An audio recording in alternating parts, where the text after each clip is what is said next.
Hi అందరికీ welcome back to నందు world. ఈరోజు మరొక మంచి రెసిపీ చూద్దాం. పిల్లలు ఎంతో ఇష్టంగా తినే నూడిల్స్ని ఇంట్లోనే ఎంతో హెల్తీగా టేస్టీగా చేసుకోవచ్చు.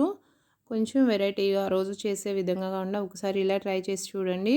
చాలా టేస్టీగా ఉంటుంది, అలాగే వాళ్ళకి కూడా బాగా నచ్చుతుంది. ఎప్పుడైనా వాళ్ళకి లంచ్ బాక్స్లో ఏదైనా వెరైటీ రెసిపీ చేసి పెట్టాలి అనుకుంటే ఈ రెసిపీ ఒకసారి ట్రై చేయండి. 10 నిమిషాల్లో అయిపోతుంది.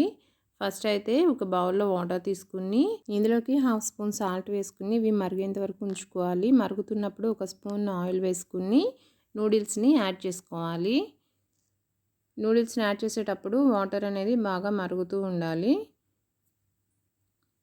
ఇప్పుడు వేసిన నూడిల్స్ని మొత్తం కూడా ఒకసారి కలుపుకుందాం వాటర్లో. హై ఫ్లేమ్ మీద ఉడికించుకున్నట్లయితే నూడిల్స్ ఒక 5 మినిట్స్కి మనకి ఉడికిపోతాయి. ఇప్పుడు నూడిల్స్ అయితే రెడీ అయిపోయినాయి కదా, వీటిని ఒక జాలి గిన్నెలోకి మార్చుకుందాము. వాటర్ మొత్తం తీసేసుకుందాం. వాటర్ వడకట్టేటప్పుడు గెరెట్తో ఇలా కలుపుకుంటూ ఉంటే ఎక్సెస్ వాటర్ మొత్తం కూడా కిందికి వెళ్ళిపోతాయి. ఒకసారి ఇలా కలుపుకోవడం వల్ల నూడిల్స్ కూడా అతుక్కోకుండా సపరేట్గా ఉంటాయి అన్నమాట. ఇప్పుడు వీటిని చల్లారనిద్దాం. ఈలోపు 2 ఎగ్స్ని బీట్ చేసుకుని పక్కన పెట్టుకుందాం. ఇప్పుడు ఒక పాన్ తీసుకుని దానిలోకి 3 నుంచి 4 స్పూన్ల వరకు నెయ్యి యాడ్ చేసుకోవాలి. అలాగే ఇందులోకి 1 స్పూన్ వరకు ఆయిల్ కూడా యాడ్ చేసుకుంటున్నాను. ఇప్పుడు బీట్ చేసుకున్న ఎగ్ని వీడియోలో చూపిస్తున్న విధంగా ఆమ్లెట్ లాగా వేసుకోవాలి. ఒక 5 మినిట్స్ అట్లా కదిలించకుండా అలానే ఉంచాలి లో ఫ్లేమ్లో. ఇప్పుడు దాన్ని కొంచెం కదిలిస్తూ దానిపైన ఉన్న ఎగ్ మిశ్రమం కూడా ఆమ్లెట్ లాగా అయిపోయేంత వరకు ఉంచుకోవాలి.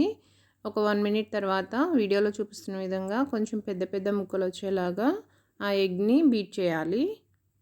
ఇప్పుడు ఇందులోకి ముందుగా కట్ చేసి పెట్టుకున్న ఆనియన్స్ని, క్యారెట్స్ని యాడ్ చేసుకోవాలి.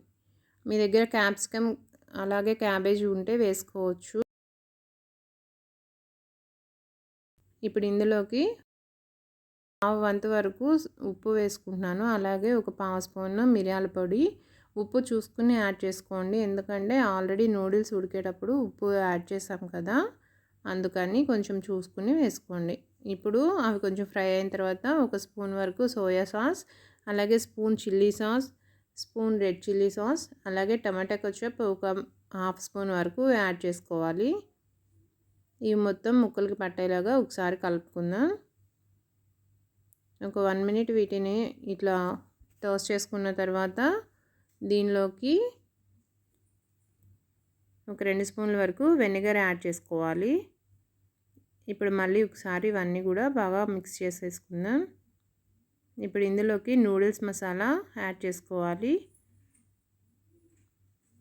ఇది మొత్తం కలుపుకున్నాక మనం ముందుగా ఉడికించి పెట్టుకున్న నూడిల్స్ని ఈ మిశ్రమంలోకి యాడ్ చేసుకుని ఇది మొత్తం కూడా నూడిల్స్కి పట్టే విధంగా కలుపుకోవాలి.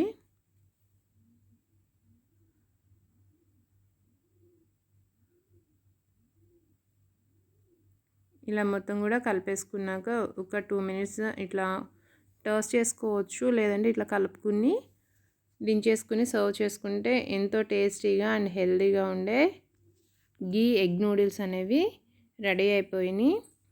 చూసారు కదా, చాలా సింపుల్గా అయిపోయింది. కేవలం 10 నిమిషాల్లో పిల్లలకు కూడా చాలా ఇష్టంగా ఉంటుంది. ఒకసారి ట్రై చేసి చూడండి. ఎప్పుడైనా లంచ్ బాక్స్ రెసిపీగా పెట్టాలనుకున్నా కూడా 10 నిమిషాల్లో ఎక్కువ హడావిడి లేకుండా మనం ఇది రెడీ చేసుకోవచ్చు. ఈ రెసిపీ కనుక నచ్చినట్లయితే ప్లీజ్ లైక్, షేర్, సబ్స్క్రైబ్ చేసుకోండి. Thanks for watching.